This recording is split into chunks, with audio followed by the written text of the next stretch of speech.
jour de la biodiversité et le collectif Arborescence ont répondu parfaitement à ce que je souhaite faire au Jardin des Plantes, c'est créer des connexions avec l'extérieur pour que ce lieu serve pour le public étudiant, associatif. Et donc, bien sûr, je fais tout ce qui est à mon possible pour mettre aussi le Jardin des Plantes au service, bien sûr, de ce collectif.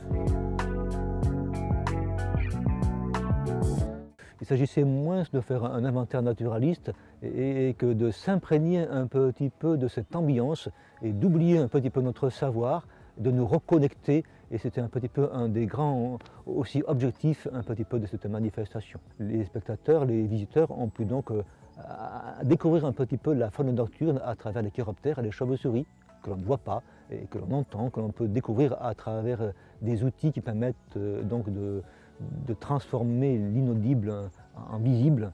Et c'est cette petite magie aussi qui est très palpitante pour les visiteurs. Mieux la connaître, par exemple, cultiver des plantes, mais pourquoi faire?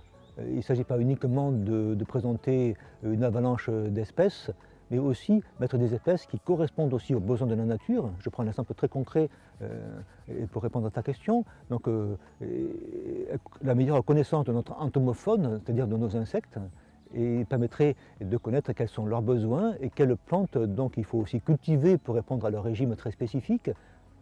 Par exemple, encore un exemple très concret, on va diligenter très bientôt un inventaire avec la faculté des sciences sur nos abeilles sauvages.